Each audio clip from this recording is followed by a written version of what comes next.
Hello friends, this is Bhavna. Welcome to the Vision IAS magazine challenge series 2023. आज हम इसमें करेंगे अपना इकोनॉमी सेक्शन का second topic, that is direct benefit transfers. ठीक है ना. सबसे पहले देखते हैं कि ये न्यूज़ में क्यों है. ये न्यूज़ में इसलिए है क्योंकि जो हमारी इंडिया की जो गवर्नमेंट है उन्होंने टोटल $27 बिलियन सेव किए हैं थ्रू डायरेक्ट बेनिफिट ट्रांसफ़र. अब ये डायरेक्ट बेनिफिट ट्रांसफ़र क्या है वो भी देख लेते हैं.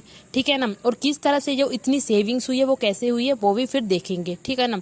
सबसे पहले देखते हैं कि ये डायरेक्ट बेनिफिट ट्रांसफ़र क्या है. इन जनरल अगर मैं आपको बताऊं डायरेक्ट बेनिफिट ट्रांसफ़र क्या होता है कि जब हमारी जो गवर्नमेंट है हमें कुछ फाइनेंशियली हेल्प करना चाहती है, जो इंडिया के सिटीजन्स है अगर उनको वो फाइनेंशियली कुछ हेल्प करना चाहती है कुछ स्कीम्स के थ्रू, तो वो क्या करेगी, डायरेक्टली जो है उनके जो अकाउंट है उनमें पैसा ट्रांसफ़र करेगी. ओके.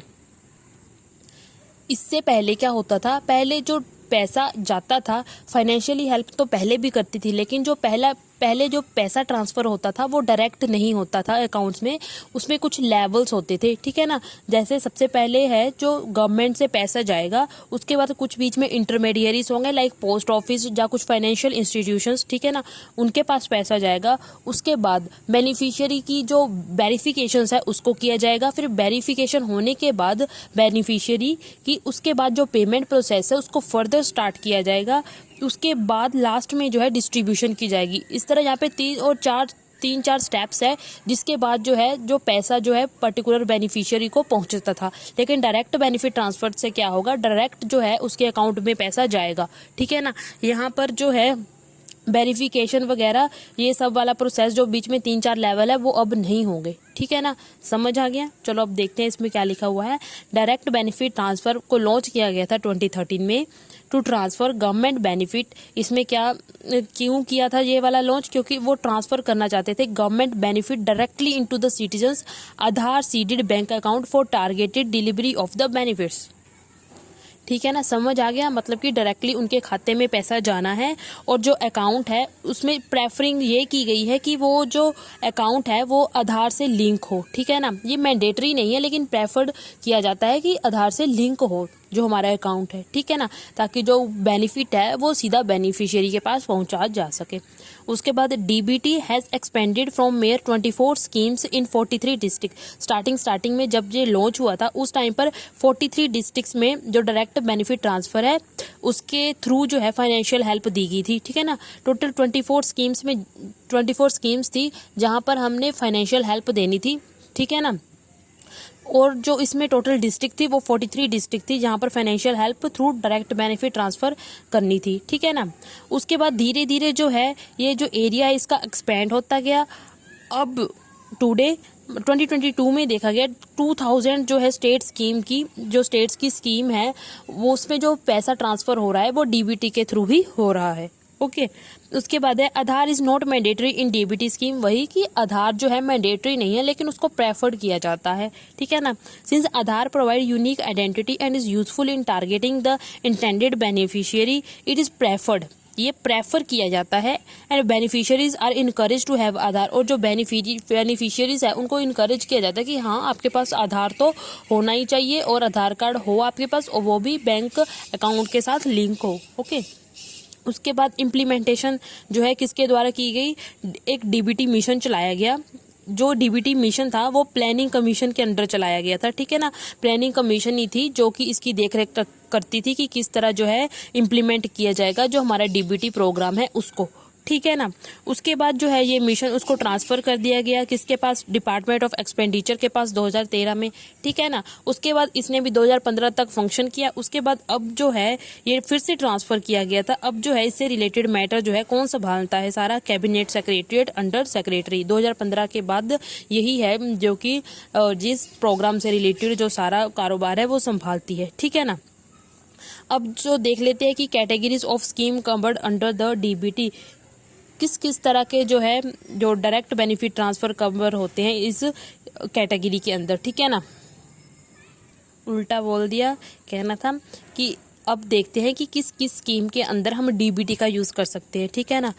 अब देखिए कैश ट्रांसफ़र, अगर हमें कैश ट्रांसफ़र करना हुआ किसी पर्टिकुलर स्कीम के अंदर तब हम डीबीटी को यूज़ कर सकते हैं. अगर हमने काइंड ट्रांसफ़र करना हुआ तब भी हम डीबीटी को यूज़ कर सकते हैं. ठीक है ना. ये चीज़ें जो हैं ये किसी पर्टिकुलर स्कीम के अंदर, अगर पर्टिकुलर स्कीम के अंदर कुछ और चीज़ ट्रांसफ़र करनी हुई तो नहीं हम डीबीटी यूज़ कर सकते। डीबीटी अगर हमने कुछ फाइनेंशियल हेल्प कैश ट्रांसफ़र करना हो तब ही हम उसको यूज़ कर सकते हैं, या तो काइंड ट्रांसफ़र करना हो।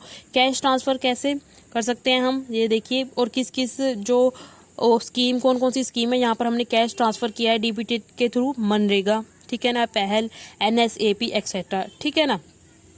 उसके बाद है हमारे पास काइंड ट्रांसफ़र। काइंड ट्रांसफ़र में पता हमारे पास क्या होता है, हमारे पास यहाँ कैश ट्रांसफ़र नहीं होता, यहाँ पे हमारे पास गुड्स एंड सर्विसेज, जो गुड्स होते हैं उनको ट्रांसफ़र किया जाता है, ठीक है ना, गुड्स एंड सर्विसेज को, लाइक मिड डे मील हो गया हमारे पास, जैसे राशन वगैरह हो गए, ठीक है ना, ये सारी जो आती है काइंड ट्रांसफ़र के अंदर आती है। यहाँ पर हमने गुड ट्रांसफ़र करने होते हैं, गुड्स एंड सर्विसेज को ट्रांसफ़र करना होता है, ओके।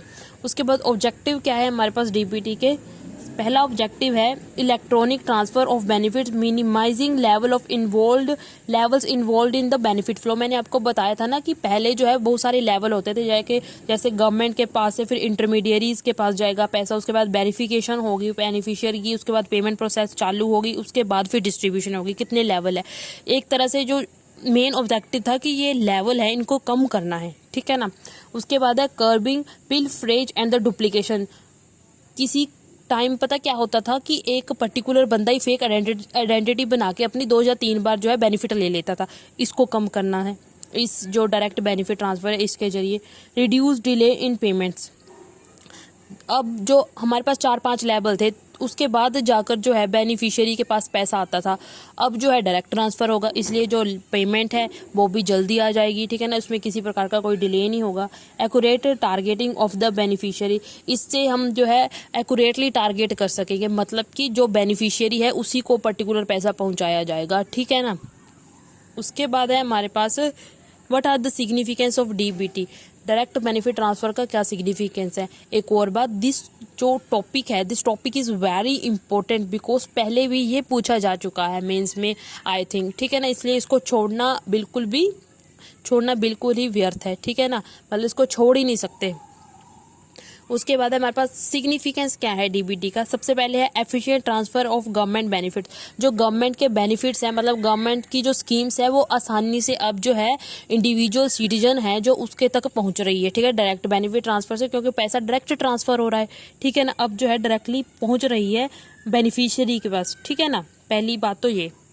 उसके बाद है हमारे पास increasing the transparency and accountability, अब जो सारा प्रोसेस है वो ट्रांसपेरेंट होगा और जो पर्टिकुलर कैसे किस तरह जो पैसा ट्रांसफ़र हो रहा है सारा कुछ जो है अब हम उसको ट्रैक कर सकते हैं, ठीक है ना। With DBT in place the intended amount for the welfare scheme movement can be tracked, जितना भी जो अमाउंट है वेलफेयर स्कीम से रिलेटेड हम उसको ट्रैक कर सकते हैं अब, ठीक है ना। इस तरह जो है इसमें ट्रांसपेरेंसी और अकाउंटेबिलिटी अब आ रही है प्रोसेस में जो सारा है, ठीक है ना। उसके बाद है रिड्यूसेस द गोस्ट बेनिफिशियरीज जो नकली आइडेंटिटी बनाकर बेनिफिट ले रहे थे, ठीक है ना, उसको भी कम कर देगा, ठीक है ना, क्योंकि आधार कार्ड तो सभी का एक ही होगा, एक बंदे का तो एक आधार कार्ड होगा, अब वो नकली आईडी कैसे बनाएगा, ठीक है ना। रिड्यूस करप्शन भी रिड्यूस करता है। कई बार जो किसी टाइम पर्टिकुलर लेवल मैंने बताया था कि कैसे जो है अलग अलग लेवल से पैसा जो है बेनिफिशियरी तक पहुँचता था पहले, फिर बीच में पता क्या होता था, लोग थोड़ा सा जो बीच वाले जो मीडिएटर थे ना वो पैसा खाने का चांस था उनका ज़्यादा, ठीक है ना, वो थोड़ा सा पैसा रख लेते थे और करप्शन तो बढ़ ही रही थी, इसलिए अब जो है डायरेक्ट ट्रांसफ़र होगा और करप्शन भी रिड्यूस हो रही है, ठीक है ना। Aids digital economy and financial inclusion, एक तरह से जो हमारी डिजिटल इकोनॉमी है उसको हेल्प करेगा और फाइनेंशियल इंक्लूजन को भी फर्दर बूस्ट करेगा, ओके। उसके बाद है इम्पेडिमेंट्स ऑफ डीबीटी, अब डीबीटी में क्या क्या हमारे पास कुछ समस्याएं या बाधाएं आ रही है, क्यों हम जो डीबीटी है उसको अच्छी तरह से इम्प्लीमेंट नहीं कर पा रहे हैं। सबसे पहले है लैक ऑफ इंफ्रास्ट्रक्चर। देखिए, अब डायरेक्ट बेनिफिट ट्रांसफ़र के थ्रू जो पैसा आ रहा है वो तो तभी आएगा जब जो है हमारे पास कुछ अच्छे बैंकिंग सिस्टम प्रोवाइड हो हर जगह पर, ठीक है ना, रूरल एरियाज़ में बैंकिंग की फैसिलिटीज़ प्रोवाइड हो, लेकिन जो रूरल एरियाज़ हैं वहाँ पर थोड़ी बैंकिंग की समस्या है, वहाँ पर जो है बैंक की ब्रांचेस अभी तक नहीं ओपन हुई है, ठीक है ना। इसलिए थोड़ा सा इंफ्रास्ट्रक्चर का यहाँ पर आ जाता है हमारे पास इशू। उसके बाद है डिजिटल लिटरेसी। डिजिटल लिटरेसी कैसे इशू है, एक क्योंकि जो हमारे पुअर है ना उतने अवेयर नहीं है regarding the policies of government, ठीक है ना। The digital literacy of the people in rural areas comparatively poor and they might be unaware of the benefits that they are eligible to receive from government. उनको इतनी awareness नहीं है कि किस तरह का बेनिफिट वो गवर्नमेंट से ले सकते हैं, ठीक है ना। कैश में not be use for intended purpose. कभी कब जो हमारे पास जो सरकार हमें पैसा भेजती है, जो इंडिविजुअल्स को पैसा भेजती है स्कीम्स के थ्रू, ये इंश्योर नहीं है, पक्का श्योरिटी नहीं होती कि वो पर्टिकुलर बंदा उस पैसे का सही इस्तेमाल करेगा या कुछ पर्टिकुलर असेट बनाने के लिए उसको यूज करेगा, ठीक है ना। कई बार जो है जो जुआ खेलने के लिए या शराब पीने के लिए लोग उस पैसे का यूज करते हैं, ठीक है ना। इन अफेक्टिव ग्रीवेंस रिड्रेसल हमारे पास जो है ग्रीवेंस रिड्रेसल मतलब कि अपनी समस्याओं को समाधान करने के लिए कोई मैकेनिज्म नहीं है यहाँ पर बताया गया, ठीक है ना। मान लो अगर कि पर्टिकुलर स्कीम के जरिए हमारे पास कोई पैसा नहीं आ रहा है, अगर हमें बताना हुआ उससे रिलेटेड किसी को, तो एक पर्टिकुलर जो हमारे पास ग्रीवेंस रिड्रेसल मैकेनिज्म है वो नहीं है यहाँ पर, ठीक है ना, इनइफेक्टिव है।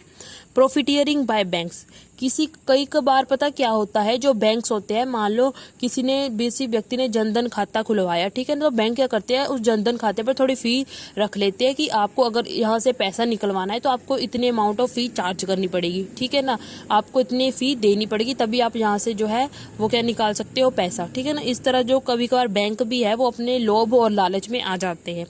वे फॉरवर्ड क्या हो सकता है, सबसे पहले तो भैया ग्रीवेंस रिड्रेसल सिस्टम बनाना चाहिए, ठीक है ना, ताकि इंडिविजुअल की जो कंप्लेंट्स है उसको क्या किया जा सके, सॉल्व किया जा सके और कुछ सोल्यूशन प्रोवाइड किए जा सके।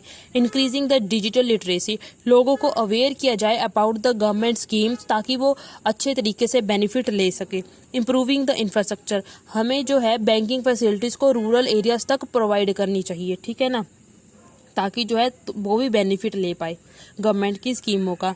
Enabling door step delivery of cash, door step delivery of cash means to say that हर जो व्यक्ति है वो मतलब कि कई बार हमारे पास डिसेबल भी होते हैं जो कि जा नहीं पाते बैंकों को, ठीक है ना, तो उनके लिए क्या किया जाए, उनके लिए ऐसी सुविधा उपलब्ध करवाई जाए कि उनको जो कैश ट्रांसफर है वो उनके घर पे ही हो जाए, ठीक है ना, इस तरह की सुविधा भी प्रोवाइड की जाए, ठीक है ना, but with rules and regulations. ये सारी चीज़ें कुछ रेगुलेटेड फ्रेमवर्क के अंडर होनी चाहिए तभी ये काम कर पाएंगी, ठीक है ना। ये कुछ जो है फॉर सक्सेसफुल इम्प्लीमेंटेशन के लिए जो कुछ की इनेबलर्स है जिससे कि हम सक्सेसफुल इम्प्लीमेंटेशन कर सकते हैं डीबीटी की, ठीक है ना। जो है हमारे पास जैसे हमारे पास जैम ट्रिनिटी, बिजनेस कोरेस्पोंडेंट्स। ये बिजनेस कोरेस्पोंडेंट्स पता क्या होते हैं, मान लो हमारे पास अगर बैंकिंग फैसिलिटी अवेलेबल नहीं है हमारे एरिया में, तो ये क्या करते हैं, ये कैश ट्रांसफ़र कर देते हैं बैंक टू सिटीजन, ठीक है ना, मतलब कि ये एक बीच का काम करते हैं कैश ट्रांसफ़र करने का, ठीक है ना। They act as a intermediary between banks and his customer, ठीक है ना। उसके बाद जैम ट्रिनिटी है हमारे पास जनधन, आधार एंड मोबाइल, ये तीनों जो है मिलकर बहुत अच्छा काम करेंगे। एक तरह से ये एक लीकेज प्रूफ जो है सिस्टम बनाएंगे ताकि डायरेक्ट बेनिफिट ट्रांसफ़र हो, ठीक है ना, अच्छे तरीके से। उसके बाद है हमारे पास पेमेंट बैंक्स है, मोबाइल मनी है, ये कुछ जो है इनेबलर है जिससे कि हम आसानी से जो है क्या कर सकते हैं, जो डायरेक्ट बेनिफिट ट्रांसफ़र है उसको इम्प्लीमेंट कर सकते हैं, ठीक है ना। यहीं पर इस टॉपिक को मैं समाप्त करती हूँ, मिलते हैं अपनी नेक्स्ट वीडियो में, तब तक के लिए stay tune with me, like, subscribe and share. Thank you, have a nice day.